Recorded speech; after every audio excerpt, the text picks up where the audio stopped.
warahmatullahi wabarakatuh. Perkenalkan, nama saya Muharrama Munawaroh dengan NIM 24108020122. Di sini saya akan menjelaskan tentang peradaban Islam. Yang pertama yaitu materi peradaban Arab pra-Islam. Di sini ada geografi semenanjung Arab, yaitu pertama kali daerah pedalaman merupakan daerah padang pasir yang kering karena kurangnya dituruni hujan.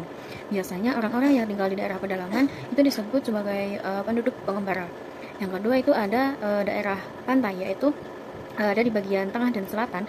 Di situ hujan turun secara teratur sehingga tanamannya subur, yaitu ada di daerah Hijaz, Yaman, Hadrat, Oman, dan Bahrain. Biasanya mereka yang tinggal di sana itu dijuluki sebagai penduduk tetap. Selanjutnya yaitu asal-usul bangsa Arab. Bangsa Arab itu berasal dari ras Samiyah dan terbagi dua suku. Yang pertama itu ada suku Arab Al-Ba'id, yaitu bangsa Arab yang sudah punah seperti kaum Ad dan Tsamud. Yang kedua itu ada suku Arab Al-Batiyah, yaitu bangsa Arab yang masih hidup sampai sekarang, terdiri dari keturunan Qatar dan Adnan. Dari keturunan Qatar itu ada negeri asli keturunan Qatar, yaitu Arabian Selatan. Di antara mereka ada yang muncul sebagai raja, seperti Raja Yaman, Raja Sabah, dan Raja Himyar. Semenanjung bendungan Sabah rusak, di antara mereka ada yang mengembara ke utara dan malahan dapat membentuk kerajaan seperti Irah dan Rosasiyana. Yang selanjutnya yaitu ada keturunan Adnan. Di sini disebut juga sebagai Arab Musta'ribah, yang artinya percampuran antara darah Arab asli yang mendiami Mekkah dengan darah pendatang, yaitu Nabi Ismail alaihissalam. Salah satu anaknya adalah Adnan yang menurunkan keturunan Quraisy, kemudian keturunan Abdul Muthalib, kakek Nabi Muhammad, yang lebih dikenal dengan keturunan Bani Hashim. Nah, di sini tuh ada peninggalan yang sangat populer saat di masa ini, yaitu ada Ka'bah yang dibangun oleh Nabi Ibrahim dan anaknya Ismail sebagai tempat beribadah bagi agama Hanif. Kemudian orang Arab dari berbagai penjuru setiap tahun datang berkunjung ke Makkah seperti yang diajarkan Nabi Ibrahim, tetapi untuk menyembah berhala yang mereka tepatkan.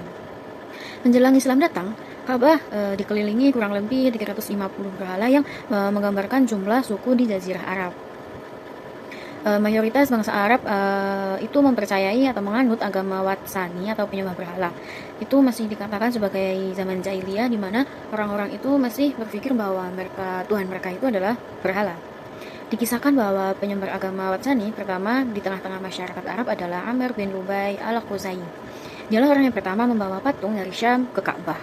Setiap kabilah mempunyai berhala sendiri. Jenis dan bentuk berhala bermacam-macam, tergantung pada persepsi mereka tentang Tuhannya. Selanjutnya yaitu Perang Badar. Pada bulan Ramadan 2 Hijriah, itu tuh orang-orang Quraisy sebanyak 1.000 orang di bawah pimpinan Abu Jahal bergerak menuju Madinah, sementara umat Islam sebanyak 304 orang. Muslimin keluar sebagai pemenang. Di pihak Islam gugur 14 orang dan di pihak musuh gugur pula 70 orang, termasuk Abu Jahal sebagai pemimpin perang tersebut. Di sini ada banyak banget ya guys, kayak perang-perang tuh, ada perang Uhud, perang Ahzab, dan ini perjanjian Hudaybiyah. Ini terjadi pada tahun ke-6 Hijriah, ketika ibadah haji sudah disyariatkan. Nabi memimpin 1.000 kaum muslimin untuk melaksanakan ibadah umroh. Sebelum tiba di Mekah, Nabi berkemah di Hudaybiyah. Nah, isi perjanjiannya itu ada satu, kaum muslimin belum boleh mengunjungi Ka'bah pada tahun ini. Terus orang kafir Mekah yang ingin masuk Islam tanpa izin walinya harus ditolak umat Islam. Selanjutnya ada orang Islam yang ingin kembali ke Mekah atau murtad tidak boleh ditolak oleh kaum Quraisy, dan gencatan senjata antara kedua belah pihak selama 10 tahun. Nah, Haji Wada ini ada setelah 10 tahun Hijriah, tahun ke-10 Hijriah, Rasulullah menunaikan ibadah haji yang pertama dan terakhir untuk dikenal dengan Haji Wada. Nabi wafat pada hari Senin 12 Rabiul Awal 11 Hijriah dalam usianya 63 tahun di rumah istrinya, yaitu Aisyah. Abu Bakar tampil membaca Al-Quran surat Al-Imran ayat 144 dan berpidato, "Wahai manusia, barang siapa memuja Nabi Muhammad, maka Nabi Muhammad telah wafat. Tetapi barang siapa memuja Allah, maka Allah hidup selama-lamanya." Baik guys, yang selanjutnya yaitu peradaban Islam masa Khalifah Ar-Rasyidin.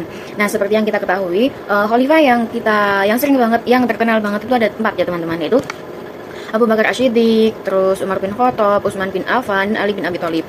Nah, di sini akan saya jelasin satu-satu dari Abu Bakar Asy-Siddiq. Dia lahir di Mekah pada tahun 572 Masehi setelah kelahiran Nabi. Beliau terpilih menjadi khalifah itu pada tahun 11 Hijriah atau 632 Masehi. Nah, beliau itu juga meninggal pada tahun 13 Hijriah atau 634 Masehi pada usianya 63 tahun. Beliau saat menjadi khalifah itu termasuk apa ya? Oh, Nabi tidak meninggalkan wasiat tentang penunjukan seseorang yang akan menggantikannya. Nah, di sini kaum Ansor dan kaum Muhajirin berkumpul di tempat Syakifah Bani Sa'idah, sebuah tempat yang digunakan sebagai pertemuan dan musyawarah penduduk kota Madinah.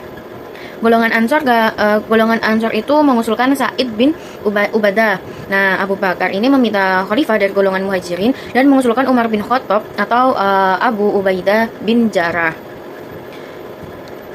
Nah, yang berhasil beliau capai saat khalifahnya itu ada perluasan wilayah, itu melanjutkan perluasan wilayah ke daerah Syam di bawah kekuasaan Romawi, pimpinan Kaisar Heraklius.